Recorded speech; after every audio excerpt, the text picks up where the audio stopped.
छठ पर्व षष्ठी का अपभ्रंश है।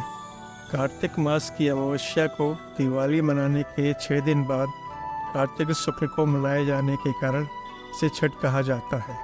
यह 4 दिनों का त्यौहार है और इसमें साफ सफाई का खास ध्यान रखा जाता है। इस त्यौहार में गलती की कोई जगह नहीं होती। इस व्रत को करने के नियम इतने कठिन हैं, इस वजह से इसे महापर्व और महाव्रत के नाम से संबोधित किया जाता है। कौन है छठी मैया?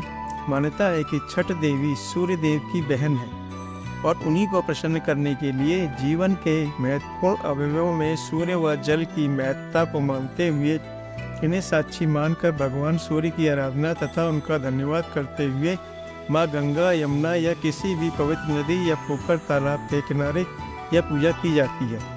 षष्ठी माँ यानी छठ माता बच्चों की रक्षा करने वाली देवी है। इस व्रत को करने से संतान को लंबी आयु का वरदान मिलता है।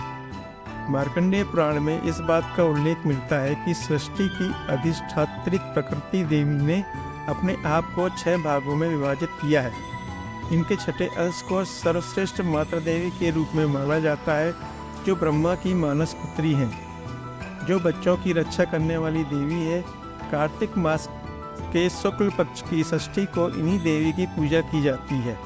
शिशु के जन्म के 6 दिनों बाद इन्हीं देवी की पूजा की जाती है।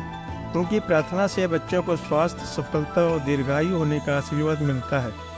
पुराणों में इन्हीं देवी का नाम कात्यायनी बताया गया है, जिनकी नवरात्रि की षष्ठी तिथि को पूजा की जाती है।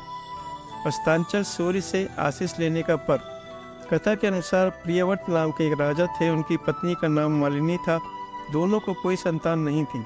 इस बात से राजा और उनकी पत्नी बहुत दुखी रहते थे। उन्होंने एक दिन संतान प्राप्ति की इच्छा से महर्षि कश्यप द्वारा पुत्रेष्ठी यज्ञ करवाया। इस यज्ञ के फलस्वरूप रानी गर्भवती हो गई। 9 महीने बाद संतान सुख को प्राप्त करने का समय आया तो रानी को मरा हुआ पुत्र प्राप्त हुआ। इस बात का पता चलने पर राजा को बहुत दुख हुआ। संतान सुख में वह आत्महत्या का मन बना लिया। लेकिन जैसे ही राजा ने आत्महत्या करने की कोशिश की, उनके सामने एक सुंदर देवी प्रकट हुई। देवी ने राजा को कहा कि मैं षष्ठी देवी हूँ, मैं लोगों को पुत्र का सौभाग्य प्रदान करती हूँ। इसके अलावा जो सच्चे भाव से मेरी पूजा करता है, मैं उसके सभी प्रकार के मनोरथ और को पूर्ण कर देती हूँ।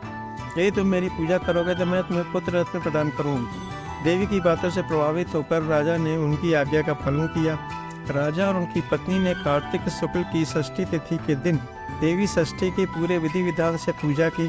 इस पूजा के फलस्वरूप उन्हें एक सुंदर पुत्र की प्राप्ति हुई। तभी से छठ का पावन पर्व मनाया जाने लगा। छठ व्रत के संदर्भ में एक अन्य कथा के अनुसार जब पांडव अपना सारा राजपाट जुए में हार कर तब द्रौपदी ने छठ व्रत रखा। इस व्रत के प्रभाव से उसकी मनोकामनाएं पूरी हुई तथा पांडवों को राजपाट वापस मिल गया। अगर आपको यह कथा अच्छी लगी हो तो आप मेरे चैनल को सब्सक्राइब और इस कथा को लाइक जरूर करें। धन्यवाद दोस्तों।